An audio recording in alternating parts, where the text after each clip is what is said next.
Good morning, स्वागत है आपका स्टॉक 2020 में। और आज मेरे साथ एक और नई कप्तान पूजा त्रिपाठी जुड़ रही है जो आज हमारे साथ मैच खेलेंगी। लेकिन इससे पहले कि हम अपना मैच शुरू करें, देख लेते हैं पिच रिपोर्ट यानी ग्लोबल मार्केट का क्या हालचाल है। तो आज की तस्वीर भी अच्छी नहीं दिख रही है। यूएस मार्केट में कमजोरी के संकेत हैं। वहां के फेड रिजर्व की चेयरपर्सन जेनेट येलन ने संकेत दिए हैं कि मार्केट हाई है, बहुत ज्यादा उनके वैल्यूएशंस हैं, यहाँ पे स्ट्रेस्ड मार्केट दिख रहे हैं। तो वो एक चिंता की बात हुई। उस बयान के बाद ही देखिए ग्लोबल मार्केट के संकेत थोड़े से कमजोर होते हुए दिखे। और वहीं अगर आप यूरोपियन मार्केट में देखें तो एक फ्लैटिश से है, वहां कोई बहुत बड़ा पॉजिटिव नहीं है।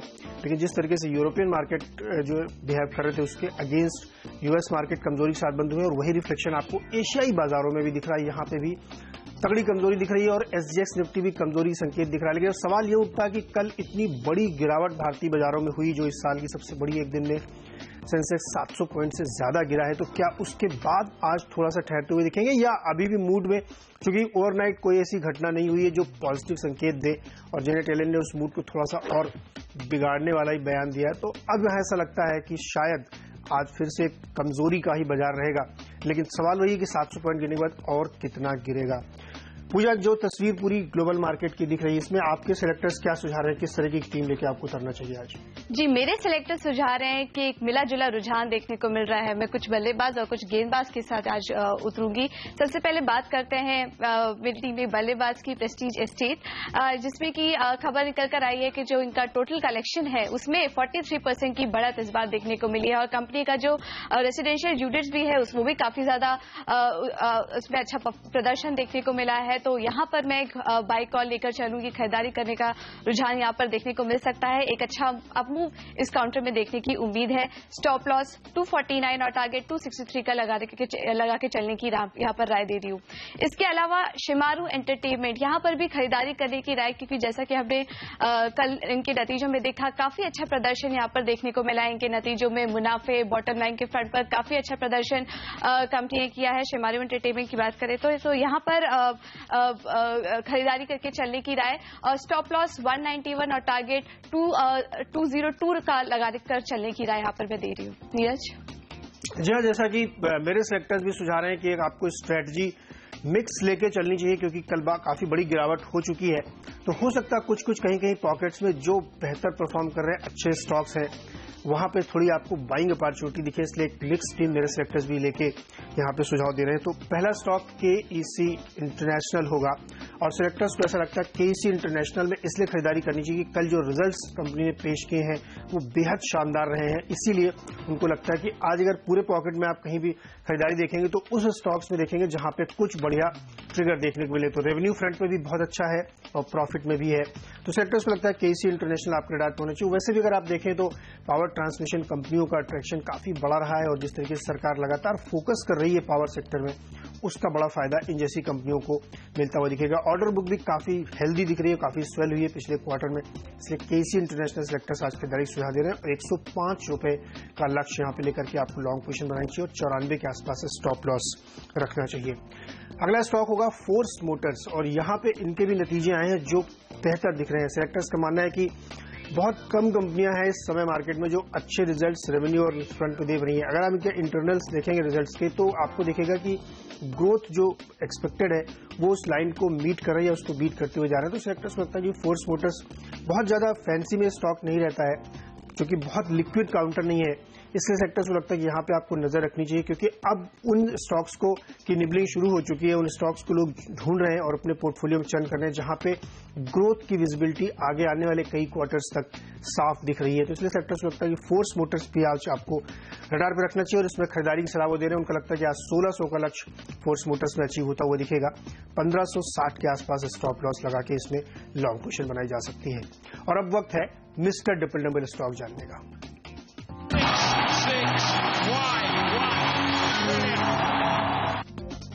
मिस्टर डिपेंडेबल की बात करूं तो मेरा रुझान आज एचडीआईएल पर होगा। यहां पर बिकवाली करके चलने की राय होगी।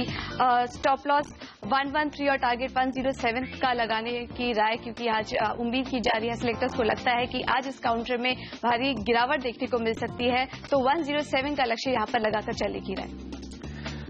चलिए, मेरा जो डिपेंडेबल होगा वो जस्ट डायल होगा और इसको हमने इसलिए चुना है, उसका रेशनल आपको बता दें कि आपको याद होगा पिछले 10-15 दिनों पहले भी हमने इसको लगातार शॉर्ट करने की सलाह दी थी। और उनका मानना है सेलेक्टर्स का कि जो ई कॉमर्स या ऑनलाइन बिजनेस से जुड़ी हुई कंपनियां, खासतौर पे जो ऑनलाइन बिजनेसेस है, वहां पे वैल्यूएशन बहुत ही स्ट्रेस्ड है और वहां पे इसीलिए प्रेशर आपको लगातार देखने को मिलेगा। ये स्टॉक का अगर आप चार्ट देखेंगे 15, 20, 25 दिन पहले का तो 1400-1500 रुपए के आसपास ये ट्रेड कर रहा था और वहां से लगातार गिरा है। बहुत हाई बीटा काउंटर है, बहुत तेजी से ऊपर जाता है, लेकिन उतनी तेजी से ये नीचे भी आता है।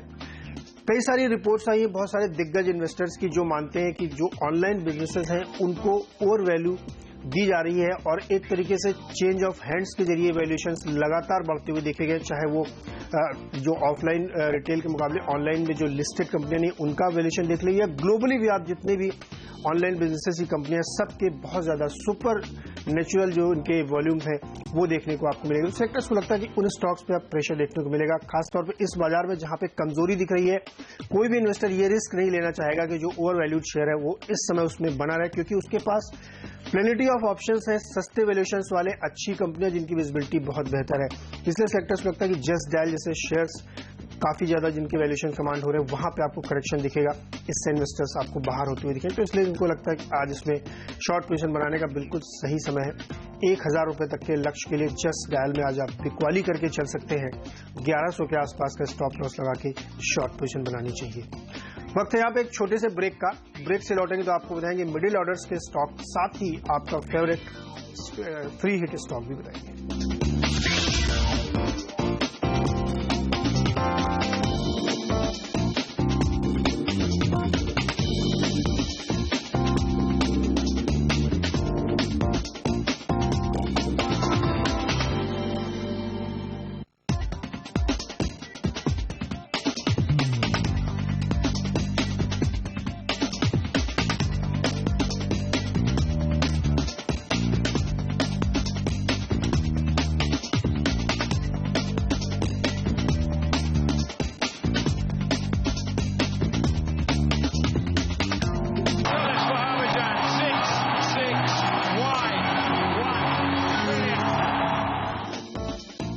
जी, अब शुरुआत करते हैं मिड पोजीशन के काउंटर्स के साथ में। सबसे पहले बात करते हैं टाटा स्टील की। यहाँ पर मेरा बिकवाली करने का रुझान होगा। सिलेक्टर्स मानते हैं कि आज के सेशन में यहाँ पर काफी ज्यादा कमजोरी देखने को मिल सकती है। एक हाई बीटा काउंटर है और जिस तरह से कमजोरी ऑल ओवर सेक्टर में देखने को मिल रही है, पूरे बाजार में जिस तरह से इस वक्त कमजोरी देखने को मिल रही है, उसका इफेक्ट आज इस काउंटर में देखने को मिल सकता है। टाटा स्टील में हमारे सिलेक्टर्स मान के चल रहे हैं कि इसमें 359-360 तक के लेवल्स आज इस काउंटर में देखने को मिल सकते हैं। तो यहाँ पर स्टॉप लॉस 378 और टारगेट 359 का लगाकर चलने की राय। इसके अलावा इंडिया सीमेंट में भी बिकवाली करने की राय होगी। यहाँ पर जो ओवरऑल सीमेंट इंडस्ट्रीज है वहां पर काफी ज्यादा प्रेशर देखने को मिल रहा है। हम देख रहे हैं कि साउथ में और वेस्ट में जिस तरह के सीमेंट प्राइसेस में काफी ज्यादा कमजोरी देखने को मिल रही है, उसका असर तमाम इन सीमेंट कंपनीज में देखने को मिल रहा है। और जिस तरह से हम नतीजे भी देख रहे हैं, काफी ज्यादा कमजोर नतीजे सीमेंट कंपनियों की तरफ से निकल कर आ रहे हैं। इसलिए तमाम सीमेंट सेक्टर इस वक्त काफी ज्यादा मुश्किल की घड़ी में है। यहाँ पर काफी ज्यादा कमजोरी देखने को मिल सकती है। तो यहाँ पर सिलेक्टर्स मान के चल रहे हैं कि आज के कारोबारी सत्र में 583 तक के लेवल्स इस काउंटर में देखने को मिल सकते हैं और स्टॉप लॉस 611 तक का लगाकर चलने की राय। इसके अलावा बीपीसीएल में भी बिकवाली करने की राय होगी। यहाँ पर जिस तरह से क्रूड के दामों में इतनी वॉलेटिलिटी देखने को मिल रही है, अपने हाइस पर इस वक्त क्रूड के दाम है, तो उसका असर इन तमाम ऑयल मार्केटिंग्स पे पड़ सकता है। और सबसे ज्यादा गिरावट, सबसे ज्यादा कमजोरी सिलेक्टर्स मान के चल रहे हैं कि बीपीसीएल के काउंटर में आज के कारोबारी सत्र में देखने को मिल सकती है। यहाँ पर एक कमजोरी का रुझान देखने को मिल सकता है। तो स्टॉप लॉस बीपीसीएल में 770 का लगाकर चलने की राय, 748 का टारगेट सेलेक्टर सुझा रहे हैं।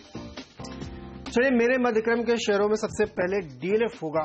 रियल एस्टेट पे तमाम जो रिपोर्ट्स आ रही हैं उसमें बहुत ये माना जा रहा है कि पिकअप बहुत स्लो हो रहा है। यहाँ पे इकोनॉमी में रिवाइवल के संकेत बहुत धीरे दिख रहे हैं, लेकिन इमीडिएट ट्रिगर एक रियल एस्टेट के लिए है कि इनकी जो रीट्स के वाला मामला था उसके अप्रूवल को एफआईपीबी की तरफ से दे दिया गया कि वो मंजूरी देंगे और एक सर्टेन लिमिट से पहले की अगर इन्वेस्टमेंट है तो उसको ऑटोमेटिक रूट से अप्रूवल मिल जाएगी। ये कल एक कैबिनेट में डिसीजन लिया गया, जिस वजह से सेलेक्टर्स को लगता है कि ये तात्कालिक ट्रिगर है, जिसकी वजह से इन शेयरों में अच्छी बैलेंस देखनी पड़ेगी। लेकिन ओवरऑल रियल एस्टेट सेक्टर पे भी आपको नजर डालनी चाहिए। बहुत ज्यादा बीटन डाउन है, लेगार्ड था और बहुत ज्यादा कमजोरी देखने को मिली है रियल एस्टेट सेक्टर में। लेकिन कुछ चुनिंदा पॉकेट्स हैं जहां पे आपको नजर रखनी चाहिए। तो चूंकि डीएलएफ रीट लेके आने वाले हैं, इनके लंबे चौड़े प्लान्स हैं, वो इनके लिए एक बड़ा पॉजिटिव हो सकता है। लेकिन एनसीआर के मार्केट की खासतौर पर बात करें, वहां एक थोड़ी सी अभी एक दिक्कत है, वहां बहुत ज्यादा पिकअप देखने को नहीं मिल रहा है। ऐसे में जो लिक्विडिटी क्रंच है इन सारी कंपनियों के लिए, उसको सॉल्व करने में रीट का काफी बड़ा हाथ हो सकता है। इसीलिए सरकार लगातार कोशिश कर रही है कि रियल एस्टेट कंपनियों को कोई एक रास्ता मिले जिससे उनकी लिक्विडिटी बढ़े और उनको फायदा हो। इसीलिए रीट्स का जो ये फैसला कर लिया गया कैबिनेट में, वो काफी पॉजिटिव है।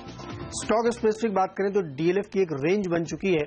ये 118-19 से लेकर के 145 की रेंज में ट्रेड करता है और लंबे समय से इसने यही एक रेंज बना रखी है।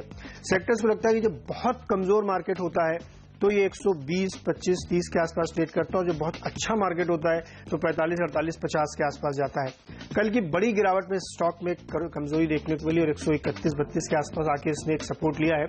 सेक्टर्स को लगता है कि आज थोड़ा बाउंस इन स्टॉक्स में आना चाहिए जहां बहुत जबरदस्त पिटाई हुई, क्योंकि न्यूज ड्रिवन काउंटर हो सकते हैं ये, क्योंकि ट्रिगर है इनमें, तो वहां पे थोड़ा सा फायदा होता हुआ इनको दिखेगा। इसलिए सेक्टर्स को लगता है कि 141-42 तक के इमीडिएट टारगेट आपको देखने को मिल सकते हैं। इसलिए इसमें एक लॉन्ग पोजीशन आज बनानी चाहिए और 130 के आसपास छोटा स्टॉप लॉस रख के डीएलएफ में खरीदारी करनी चाहिए। जिंदल स्टील एंड पावर और इस स्टॉक के बुरे दिन कब खत्म होंगे, बहुत कहना मुश्किल है। लगातार बुरी खबरें इस स्टॉक के लिए चलती रहती हैं और कल जो इनके खिलाफ चार्जशीट फाइल की गई थी वो एक्सेप्ट कर ली गई है। आपको बता दें, जब ये चार्जशीट फाइल की गई थी 3-4-5 दिन पहले, तब भी इस स्टॉक में जबरदस्त पिटाई हुई थी, क्योंकि कोल घोटाला जो झारखंड वाला मामला था उसमें फ्रेश चार्जशीट दाखिल की गई थी। उसमें 14 लोगों को नामजद किया गया था, जिसमें खुद कंपनी के प्रमोटर नवीन जिंदल, उस समय के कोल मंत्री जो सानी नारायण राव थे वो भी शामिल हुए थे और एचसी गुप्ता जो कोल सेक्रेटरी थे उनका भी नाम था। और जो मामला दर्ज हुआ था वो क्रिमिनल कॉन्स्पिरेंसी के एक्ट के तहत हुआ था, यानी धोखाधड़ी और गलत तरीके से माइंस हथियाने का मामला बना था। और अब चार्जशीट चूंकि एक्सेप्ट हो गई है तो सेक्टर्स को लगता है पर्सनली इनको वहां पे प्रेजेंट होना पड़ेगा। तो ये एक बड़ी बुरी खबर सेक्टर के लिए तो कह ही सकते हैं, लेकिन स्टॉक के लिए है। स्टॉक लगातार स्पाइरली एक से निकलता है तो दूसरी नई मुश्किल में फंसता जाता है। जो लेटेस्ट कोल बिडिंग हुई थी उसमें भी आरोप लगा था कि शायद कैटलाइजेशन हुआ है और गलत तरीके से बहुत लो बिड पे इनको मिल गई थी, तो वो मामला भी अंडर कंसिडरेशन है। तो सेलेक्टर्स को ऐसा लगता है कि जिंदल स्टील एंड पावर जैसे शेयर जहां पे लगातार बुरी खबरों का सिलसिला बना हुआ है, थम नहीं रहा है, हर गिरावट पे वहां पे आपको नजर रखनी चाहिए। जब मार्केट का मूड बहुत खराब हो तो वहां शॉर्ट करना चाहिए। अगर स्टॉक में हल्का सा भी उछाल आपको किसी भी नहीं दिखता नॉर्मल डेज में भी, तब भी शॉर्ट की एक बेहतरीन opportunity Jindal steel and power में कम से कम डेफिनेटली बनती है, क्योंकि नियर फ्यूचर में कोई ऐसी विजिबल ट्रिगर नहीं है जो इस स्टॉक को सपोर्ट दे सके। अपने हाई से डेफिनेटली कम से कम 70-80% गिर चुका है, लेकिन उसके बावजूद सेलेक्टर्स को लगता है कि इसमें बिकवाली करना चाहिए, क्योंकि बुरे मार्केट में ऐसे स्टॉक्स की जबरदस्त धुलाई होती है। 125 के आसपास का टारगेट लेते हुए जिंदल स्टील एंड पावर में बिकवाली करके चले। और सेक्टर्स को एक और लगता है कि अगर 125-123 के आसपास का जो एक साइकोलॉजिकल लेवल है वो तोड़ देता है तो कोई बड़ी बात नहीं कि स्टॉक 100 रुपए के आसपास भी पहुंचता हुआ आपको दिखाई दे, तो शॉर्ट की कॉल जीएसपीएल में होगी। पंजाब नेशनल बैंक और सरकारी बैंकों में रिजल्ट्स का सिलसिला अब शुरू होने वाला है और सिलेक्टर्स को लगता है कि जो इनकी एसेट क्वालिटीज हैं वो काफी कमजोर हैं ऑलरेडी, और तमाम सारे रेटिंग एजेंसीज और रिसर्च एजेंसीज ने ये साफ इंडिकेट किया है कि एसेट क्वालिटी पे दिक्कत है। सरकारी दिग्गज बैंकों में वहां पे मुश्किल आती हुई दिखेगी, इसलिए इन सब में दबाव बनता हुआ दिखेगा। दूसरा एक बड़ी जो बात जो समझने वाली है कि 31 मार्च 2015 तक सारे सीडीआर्स आपको कंप्लीट कर लेने थे, उसके बाद के जो होंगे वो नहीं लिए जाएंगे क्योंकि आरबीआई की तरफ से ये रिस्ट्रिक्शंस लगाए जाएंगे। तो आपकी एसेट क्वालिटी पे वो प्रेशर देखने को डेफिनेटली मिलेगा और इनका एनपीए जो है थोड़ा सा हायर साइड में दिखे, क्योंकि अब आप सीडीआर में नहीं जाएंगे, अब आपको उसके लिए प्रोविजनिंग करनी पड़ेगी। तो वो एक बड़ा दबाव तमाम सारे सरकारी बैंकों में जो दिग्गज हैं उन पे प्रेशर रहेगा। टॉप के 3 बैंक अगर आप लेंगे एसबीआई, पीएनबी और बॉब, तो सबसे ज्यादा लेंडिंग इन्होंने पावर सेक्टर और इंफ्रा में की है, तो वो एक मुश्किल रहेगी। तो पीएनबी में शॉर्ट कॉल होगी 51 रुपए, 151 के लक्ष्य के साथ बिकवाली करें, 162 के आसपास स्टॉप लॉस रखें। और अब वक्त है फ्री हिट स्टॉक जानने का। फ्री हिट स्टॉक की बात करें तो मेरा रुझान पिडिलाइट पर होगा। अभी कुछ टाइम पहले ही F&O सेगमेंट में कुछ 7 नए स्टॉक्स शामिल किए गए थे, जिसमें कि काफी ज्यादा तेजी देखने को मिली थी और आज पिडिलाइट को भी F&O सेगमेंट में शामिल किया जा रहा है और आज सिलेक्टर मान के चल रहे हैं कि इसमें काफी ज्यादा तेजी इस काउंटर में देखने को मिल सकती है। एक तेजी का रुझान इस काउंटर में देखने का अनुमान है। तो यहाँ पर 586 तक के लेवल्स इस काउंटर में देखने को मिल सकते हैं। टारगेट स्टॉप लॉस 557 पर लगाने की राय। चलिए, जुबिलेंट इंडस्ट्रीज सिलेक्टर्स ने फ्री हिट के लिए चुना है। एक ऐसा स्टॉक था कल के मार्केट में जो 11% ऊपर जाके बंद हुआ है। क्यों बंद हुआ ऊपर जाकर के? क्योंकि आपको याद होगा 3-4 दिन पहले इनके रिजल्ट्स आए थे जो बहुत खराब थे। उसके बाद स्टॉक में बहुत तगड़ा करेक्शन आया, स्टॉक काफी नीचे चला गया था, 100 रुपए के आसपास स्टॉक ट्रेड कर रहा था। उसके बाद से इसमें एक्टिविटी देखी गई। एक HNI ने, एक बड़े इन्वेस्टमेंट फंड ने इसमें स्टॉक्स खरीदे। उसके बाद स्टॉक में रिजल्ट के बाद 20% का अपर सर्किट लगा। तो ये माना जा रहा था कि चूंकि वो बाइंग हुई है इस वजह से इसमें एक सर्किट लगा, क्योंकि वैल्यूएशंस काफी स्ट्रेच हो गए, तो जो डिस्काउंट होना था, नतीजे खराब वो हो चुके थे। कल के बाजार में फिर फंड की तरफ से बाइंग की गई, इसीलिए स्टॉक फिर जाके ऊपर 11% बंद हुआ। तो कल जब पूरा मार्केट धराशायी था, 700 पॉइंट सेंसेक्स गिर चुका था, उसके बावजूद स्टॉक 11% ऊपर बंद होने में सफल रहा। ये इस बात की तरफ इंडिकेट करता है कि इसमें सेलर्स नहीं है। जो सेलर्स थे वो रिजल्ट के तुरंत बाद निकल चुके हैं। अब इसमें बाइंग देखी जा रही है, इसीलिए स्टॉक में लगातार तेजी बनी हुई है। हमें लगता है कि इस स्टॉक को आपको नजर रखनी चाहिए, क्योंकि जब इस तरीके की बाइंग होती है जहां पे कमजोर मार्केट में स्टॉक ऊपर जाता है, तो वहां पे फोकस रखना चाहिए। बिजनेस मॉडल अभी चूंकि रिजल्ट अच्छे नहीं है इसलिए काफी कमजोरी दिखा रहे थे, लेकिन तमाम सारे इनके पॉजिटिव ट्रिगर्स हैं। 2 हाइपर मार्केट्स भी रन करते हैं बेंगलोर में, इसलिए सेक्टर्स को लगता है कि ऐसे तमाम डाइवर्सिफाइड बिजनेसेस हैं जहां से अब आपको आगे ग्रोथ दिखे, क्योंकि जो ले रहे हैं फंड उनकी भी स्ट्रेटजी बिल्कुल क्लियर है। इसलिए खरीदारी हमारे सेक्टर्स दे रहे हैं। आज तलाश में 141 का टारगेट लेते हुए जुबिलेंट इंडस्ट्रीज में आप खरीदारी करके चल सकते हैं। 130 के आसपास स्टॉप लॉस भी रखना चाहिए। वक्त है एक और छोटे से ब्रेक का। जब ब्रेक से लौटेंगे तो आपको बताएंगे आखिरी के 3 स्टॉक्स कौन है मेरे और पूजा के। साथ ही पूरी टीम पर एक बार फिर से नजर डालेंगे।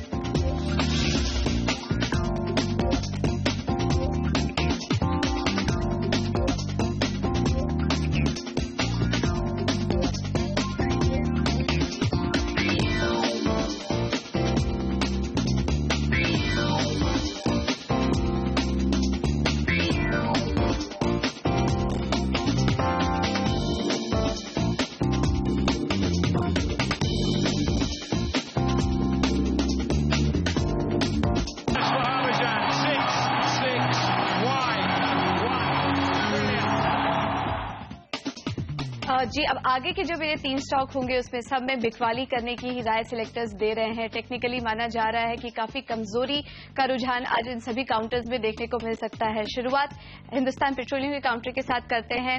यहाँ पर भी काफी ज्यादा गिरावट पिछले काफी ज्यादा सारे सेशन से यहाँ पर देखने को मिल रही है।